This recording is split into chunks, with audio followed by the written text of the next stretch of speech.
What if everything you believe about success, failure, luck, talent, and circumstance is not only incomplete, but deliberately misleading?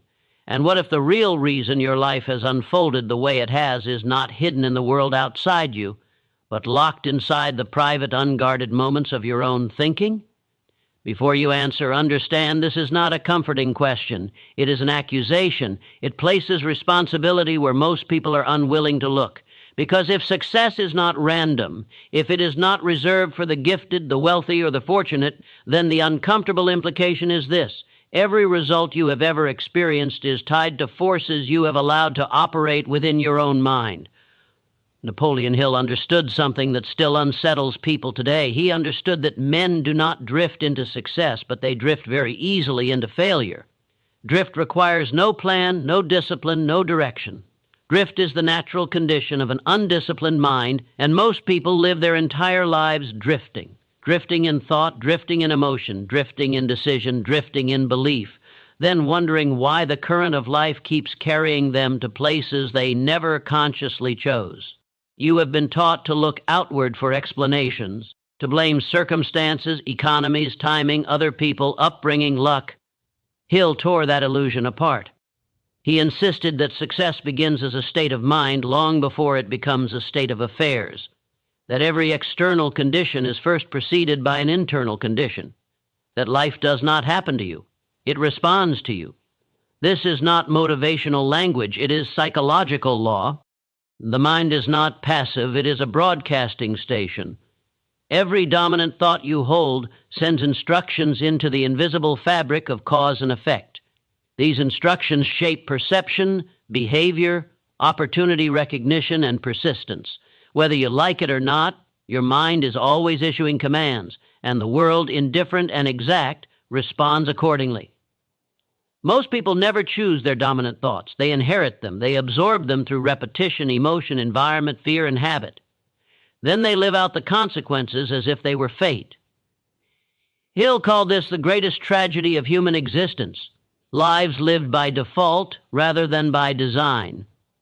Definiteness of purpose was not, to Hill, a motivational slogan. It was a mental anchor. A mind without a definite purpose is like a ship without a rudder, powerful, capable, but directionless, at the mercy of every emotional tide and external influence.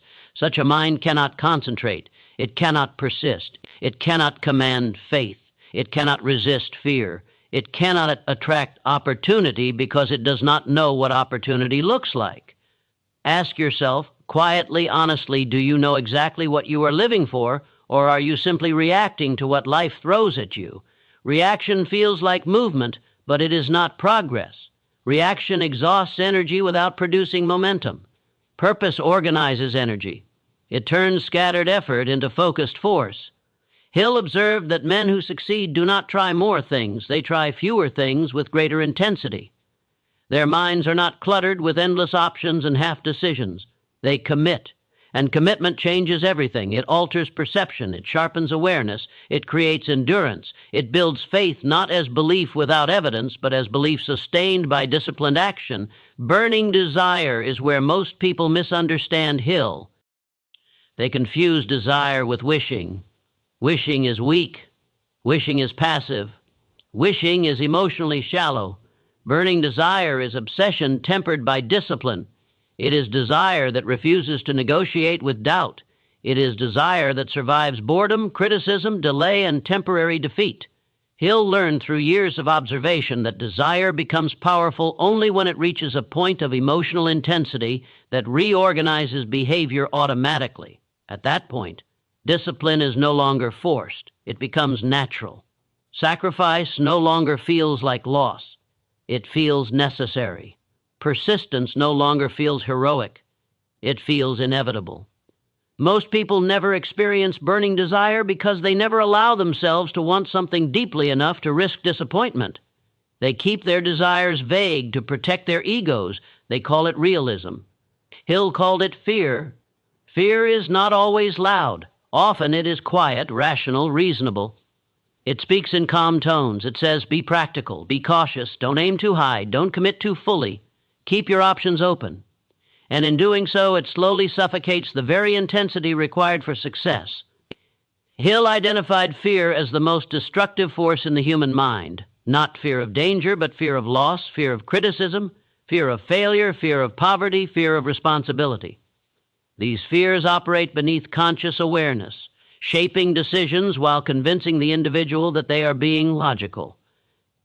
Faith, in Hill's philosophy, was not religious abstraction, it was conditioned belief. Belief built through repetition, emotion, and action. Autosuggestion was the mechanism by which belief is formed. The mind accepts as truth whatever it hears repeatedly, especially when accompanied by emotion and authority. Understand the implication of this. Your mind does not distinguish between external voices and internal ones, the thoughts you repeat to. Yourself carry the same power as the voices that shaped you in childhood. Every time you say, "I'm not ready, I'm not good enough, it's too late, people like me don't succeed," you are engaging in autosuggestion, programming limitation into your subconscious. And the subconscious does not argue, it obeys. Hill understood that the subconscious mind is the connecting link between thought and reality. It translates belief into behavior, it filters perception. It determines what you notice, what you ignore, what you pursue, and what you avoid. Change the subconscious pattern and behavior changes automatically. Leave it untouched, and no amount of conscious effort will sustain transformation.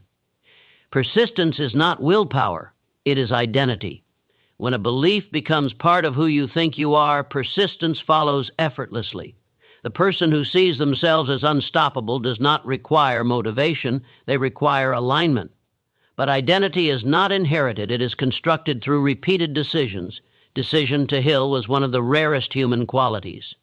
Most people believe they decide, but they merely prefer. Preference dissolves under pressure. Decision hardens under resistance. Successful people decide quickly and change slowly. Unsuccessful people hesitate endlessly and change constantly, swayed by opinion, emotion, and fear.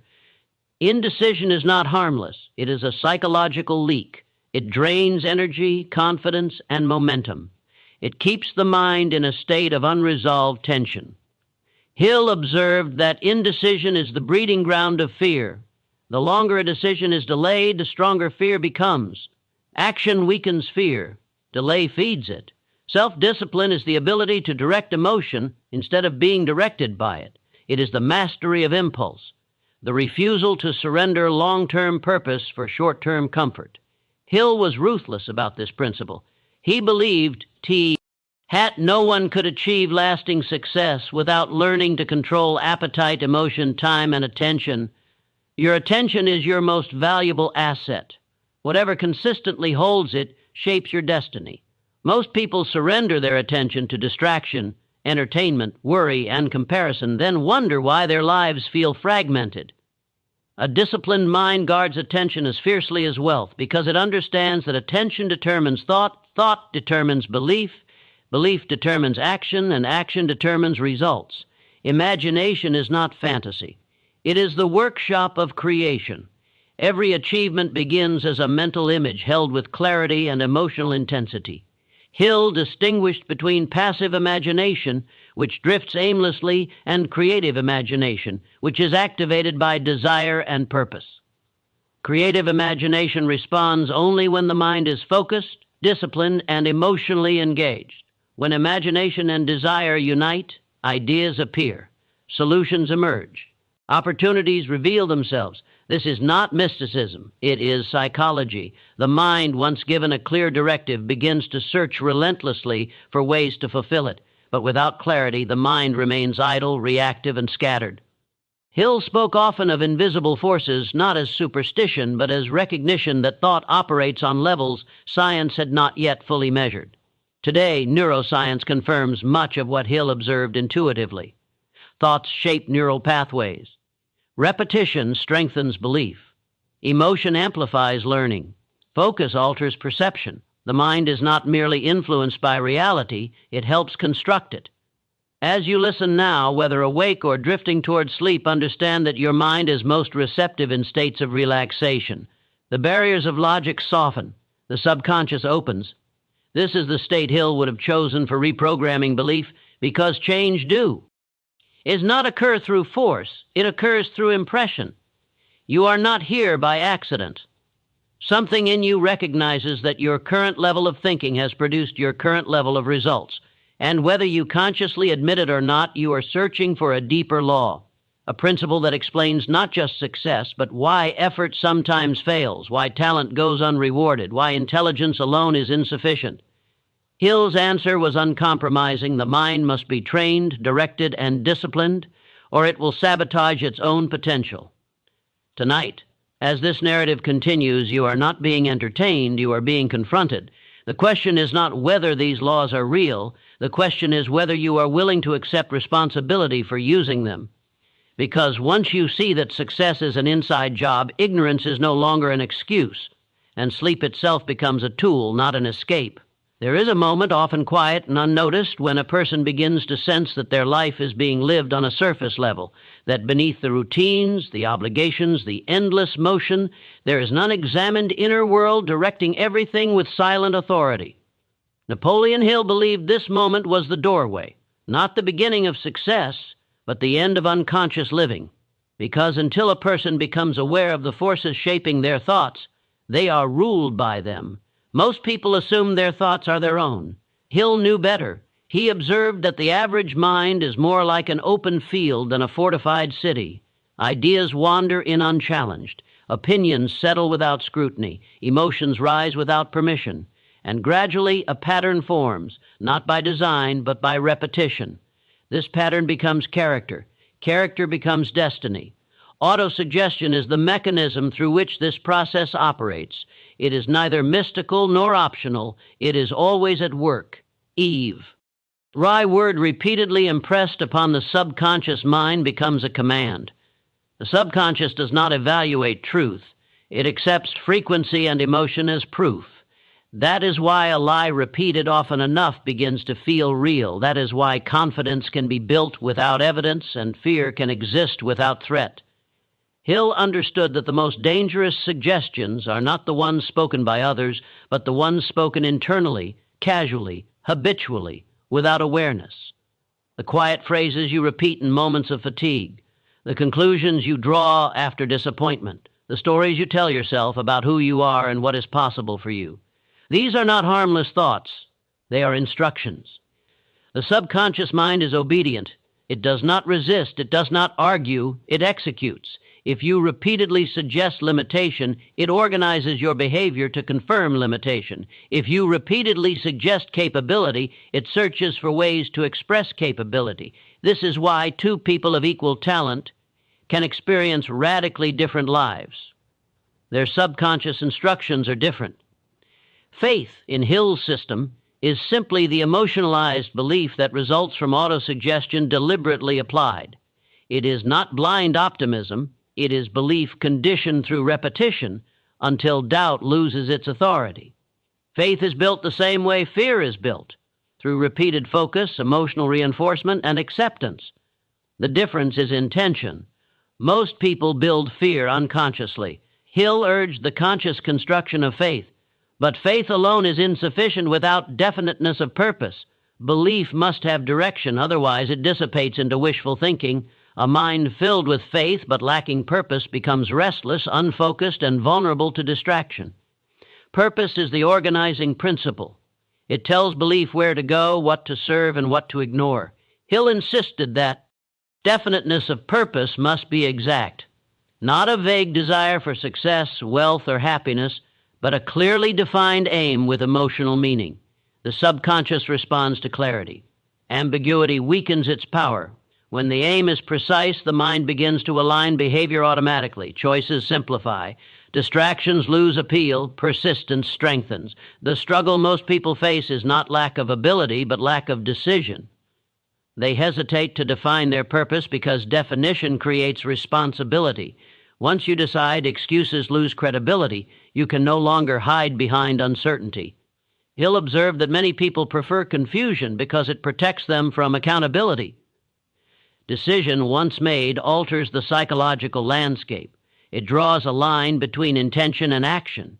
It signals to the subconscious that this aim is non-negotiable. And once the subconscious accepts a decision as final, It begins to reorganize perception. Opportunities that were previously invisible appear. Ideas surface unbidden. Resistance weakens. But decision must be followed by persistence, or it decays into regret. Persistence is the sustained application of effort driven by belief rather than emotion. Emotion fluctuates, belief endures. Hill noted that persistence is often mistaken for stubbornness. In reality, it is controlled intensity guided by purpose. Temporary defeat is inevitable. Hill was explicit about this. Every successful person he studied encountered failure, often repeatedly. The difference was interpretation. Unsuccessful individuals interpret defeat as evidence of incapacity. Successful individuals interpret it as instruction. They adjust, refine, and continue. Fear attempts to interrupt persistence by magnifying delay. It whispers that time is running out, that effort is wasted, that comfort is safer than commitment.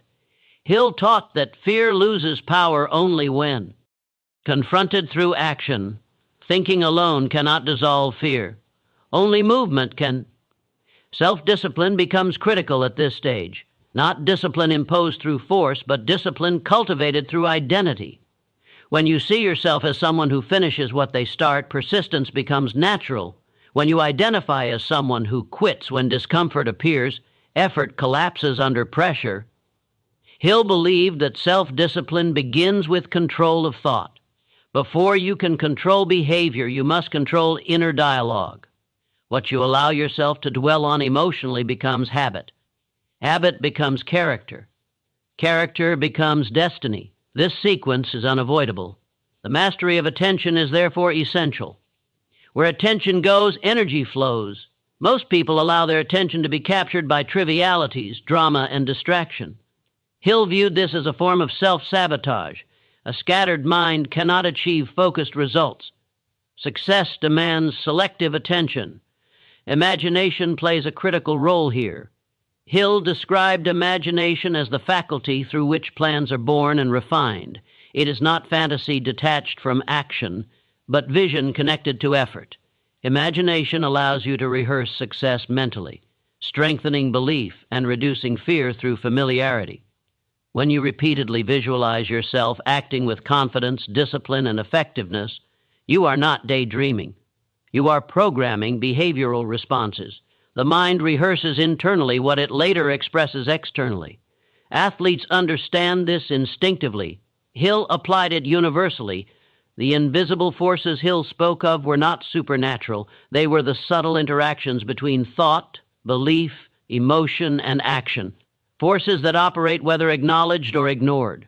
Forces that reward alignment and punish contradiction. A mind divided against itself produces inconsistent result. As the body begins to rest, as the conscious mind relaxes its grip, these ideas penetrate more deeply. Sleep is not a shutdown, it is a transition. The subconscious remains active, receptive, impressionable. What you expose it to now becomes tomorrow's inclination. Hill would have insisted that this time is not for passive listening, but for deliberate absorption, not strain, but openness, not effort, but acceptance. Let the ideas settle, let them repeat, let them impress, because reprogramming does not require struggle. It requires consistency, and consistency applied quietly over time reshapes identity itself. There comes a stage in the inner journey where a person realizes that knowledge alone has never been the missing piece. You have known, at least intellectually, that discipline matters, that focus matters, that belief matters, and yet knowing has not transformed you. Hill warned of this trap. He observed that information without integration becomes another form of drift. It creates the illusion of progress while leaving behavior unchanged.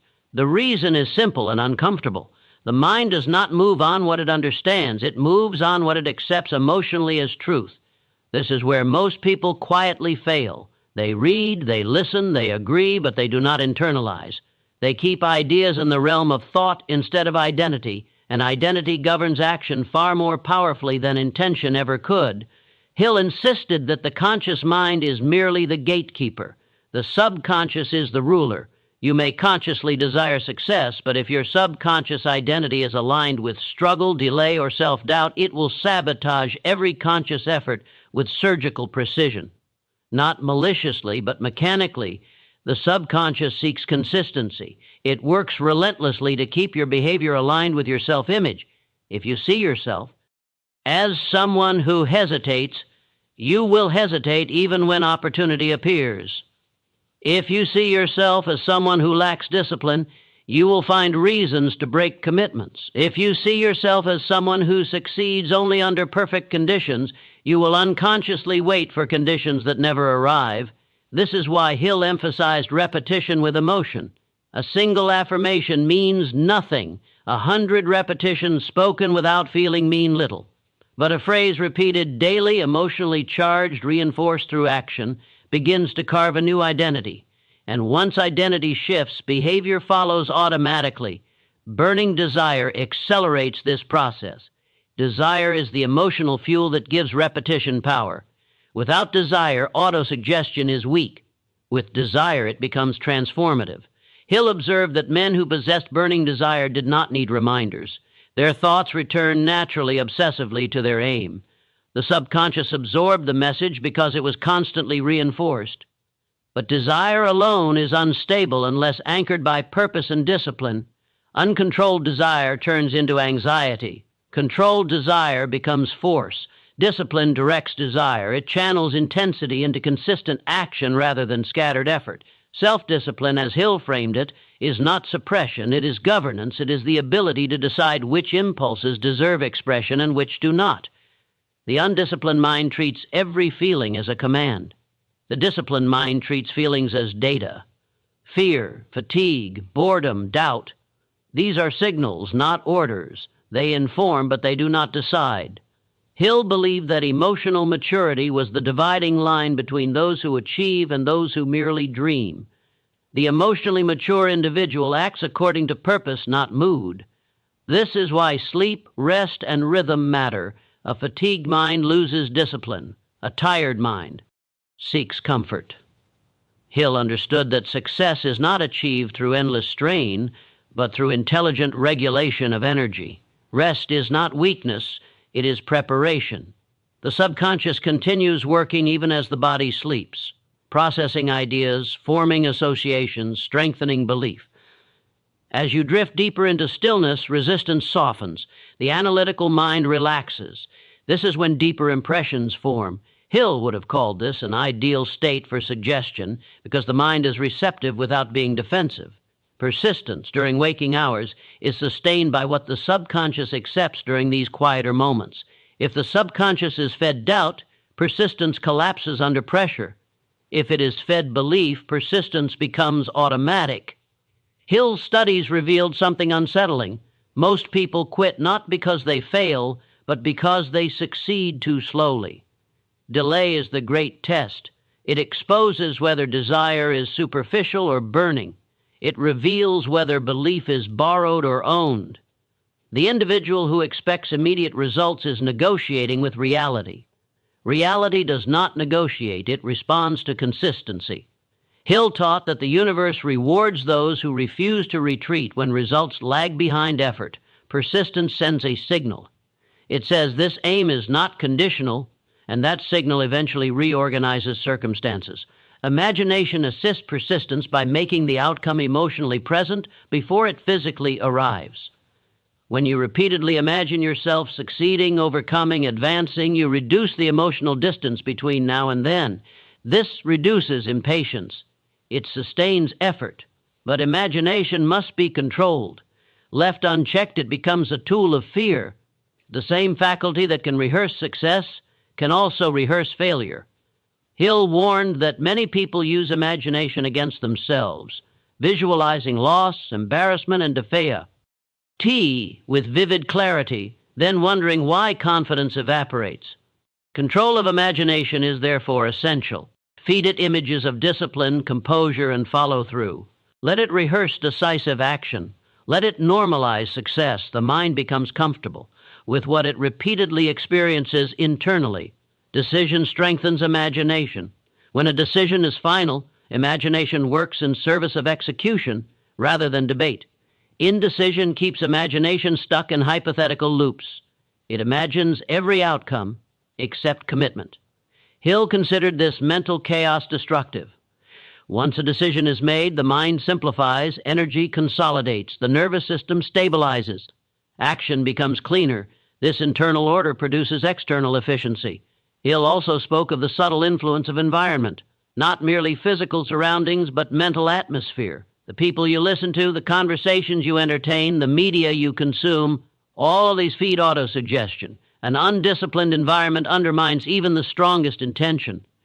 But Hill never allowed environment to become an excuse. He insisted that the disciplined mind can remain centered even in hostile conditions.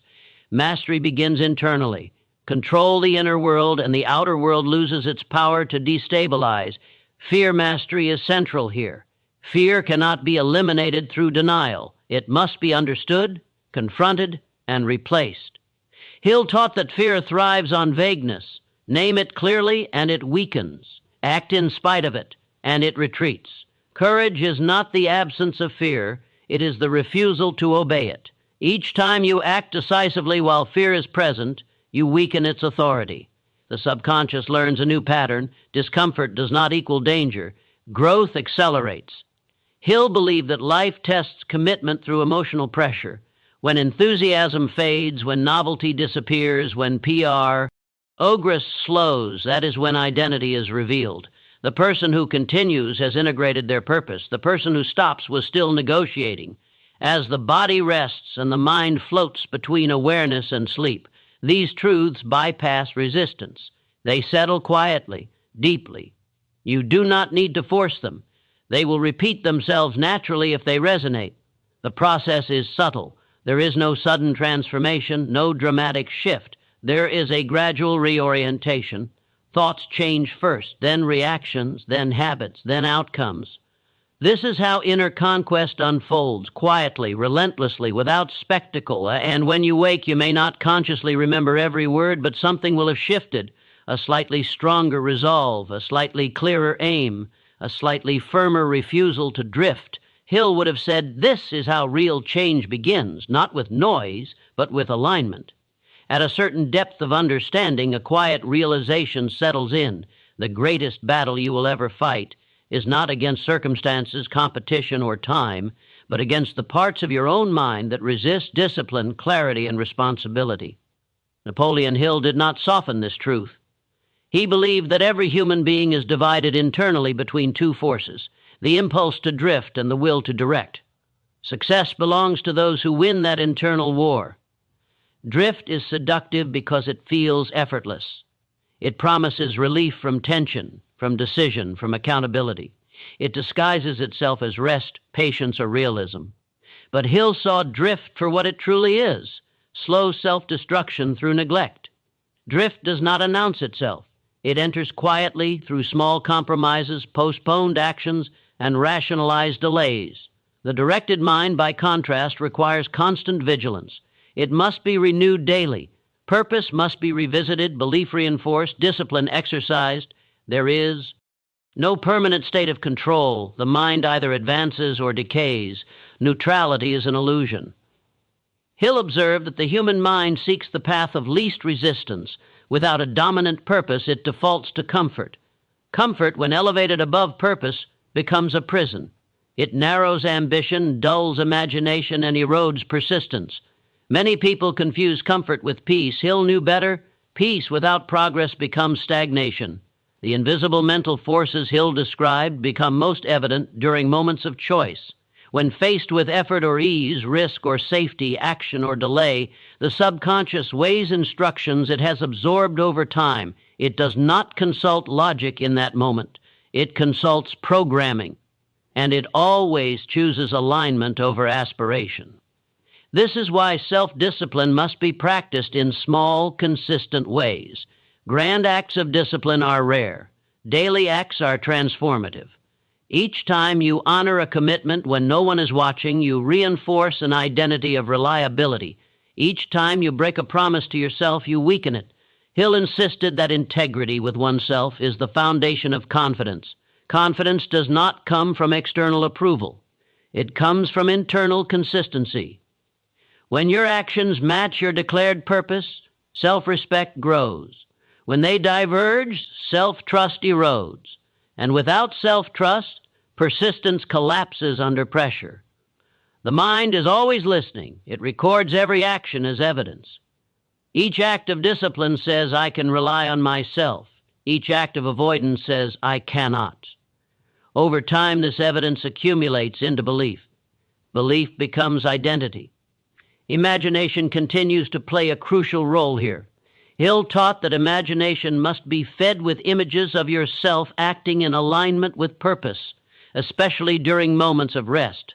The subconscious rehearses these images and prepares the nervous system to execute. This reduces resistance when action is required. The state between wakefulness and sleep is particularly powerful. In this state, the subconscious is most receptive. The images you dwell on now are not neutral. They are shaping tomorrow's behavior. If you replay moments of failure, regret, or fear, you reinforce those patterns. If you replay moments of strength, decisiveness, and control, you strengthen those.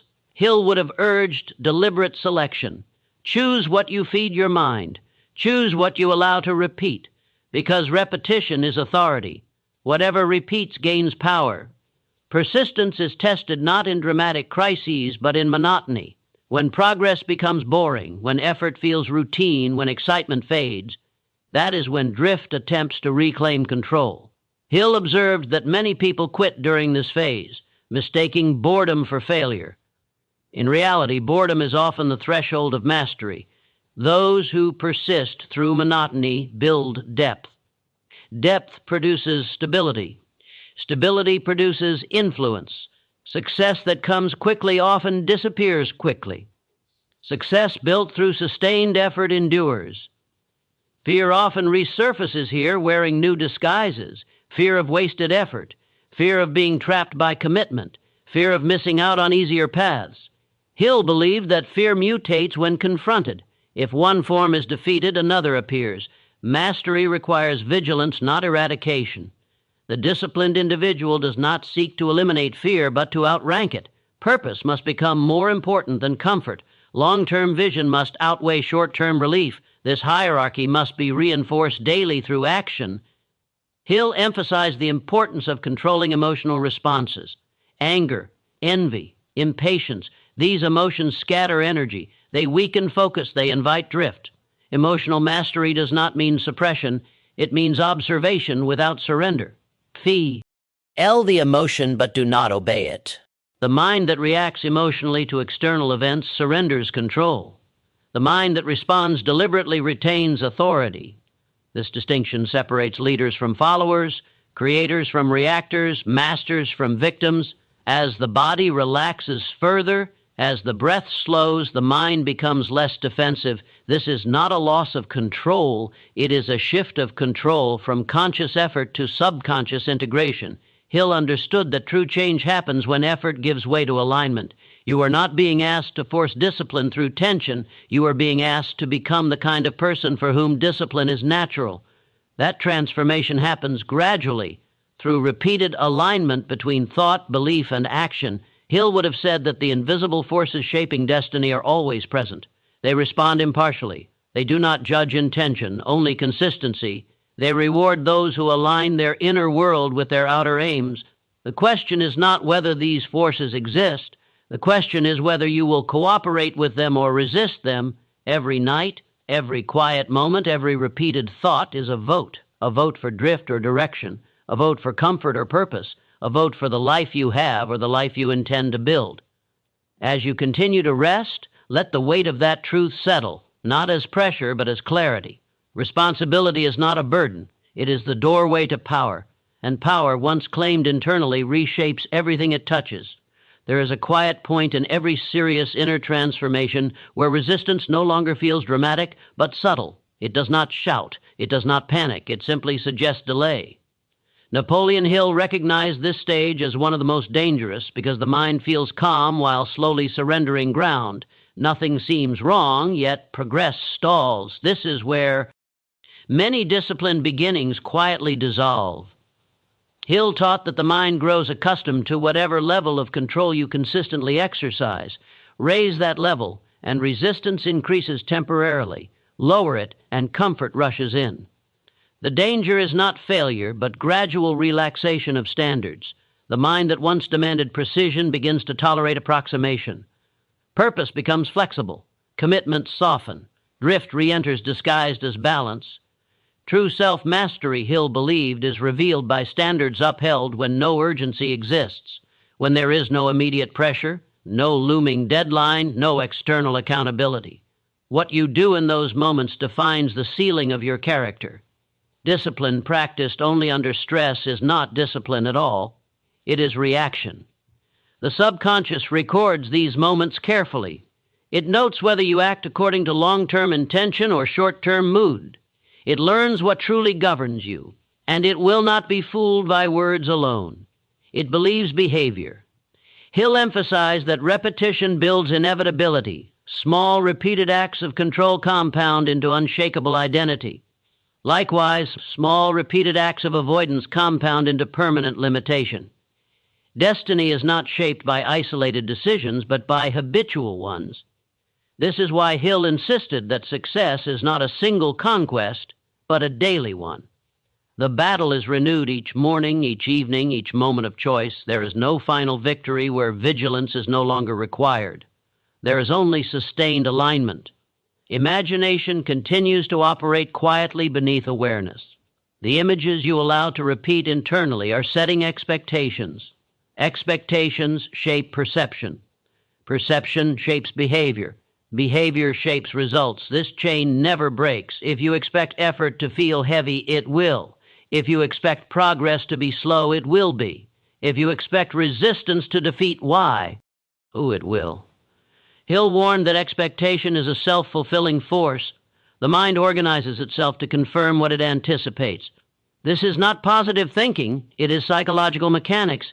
The disciplined mind anticipates effort and accepts it. It does not dramatize difficulty. It does not negotiate with discomfort.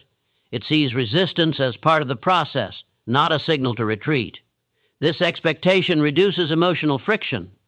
Action becomes cleaner, calmer, more efficient.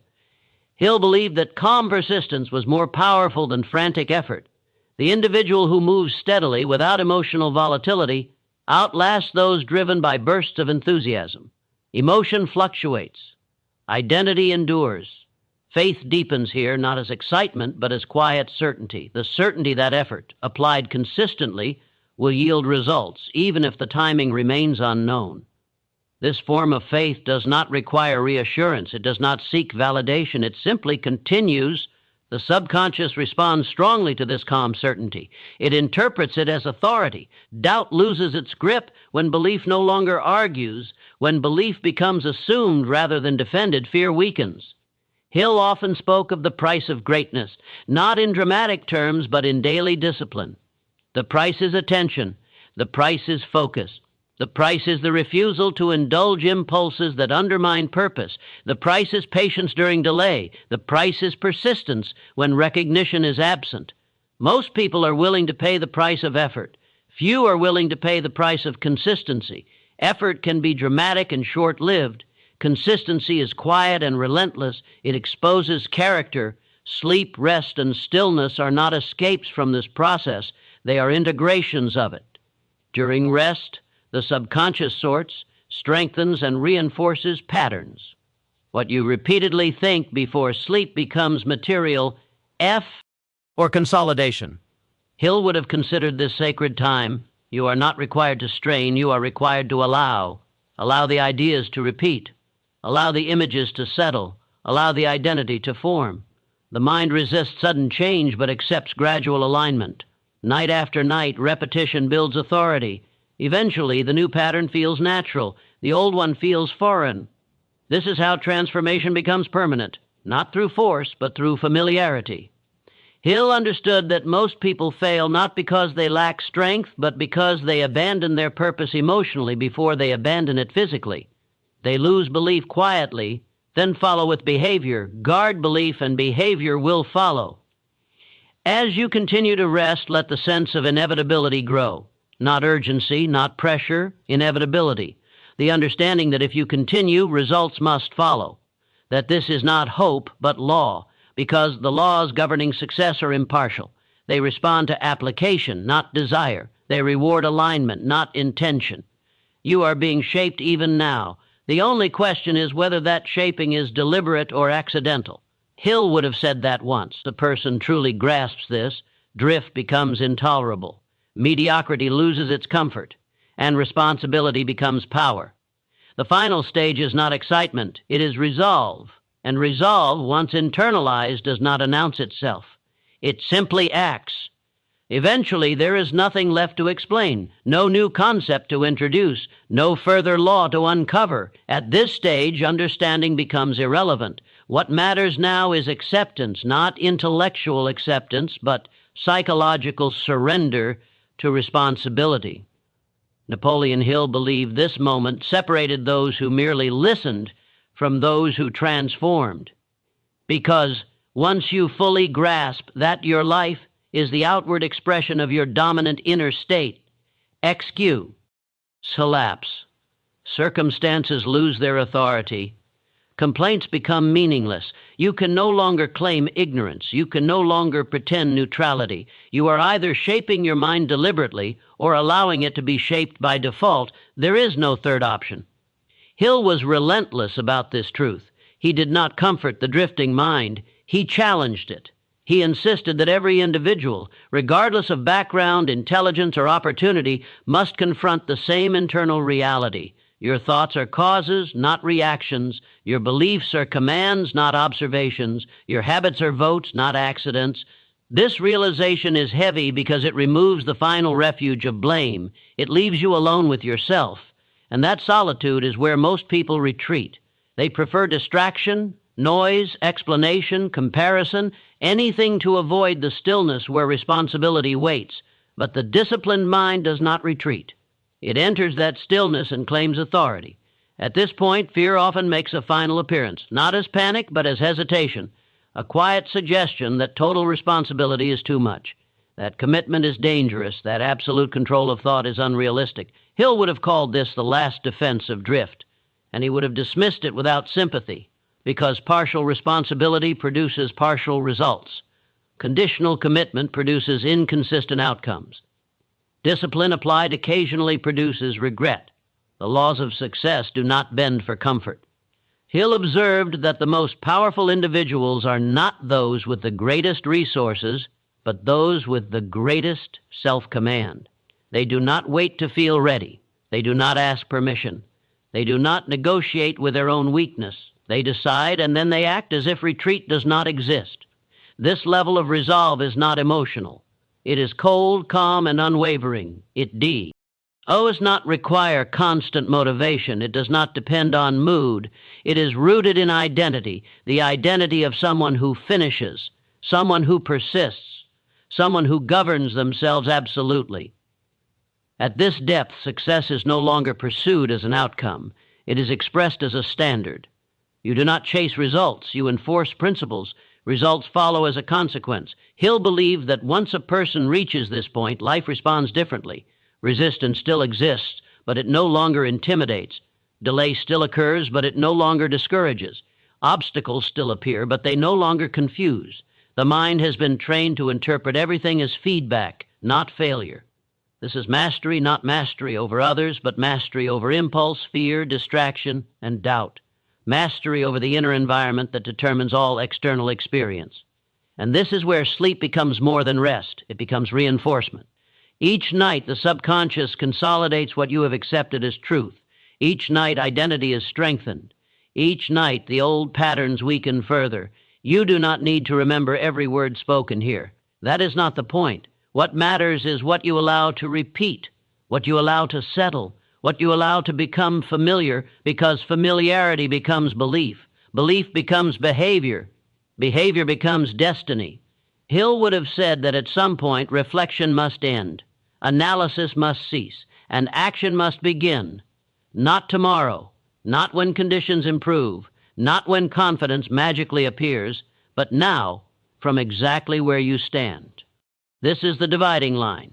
On one side are those who continue to drift, comforted by explanation, soothed by delay, protected by excuses. On the other side are those who accept full responsibility for their thoughts, their discipline, their persistence, and their future. No one crosses this line accidentally. You cross it by deciding, once and for all, that you will no longer tolerate inconsistency between who you say you are and how you act, that you will no longer allow fear to outrank purpose, that you will no longer let comfort dictate your standards.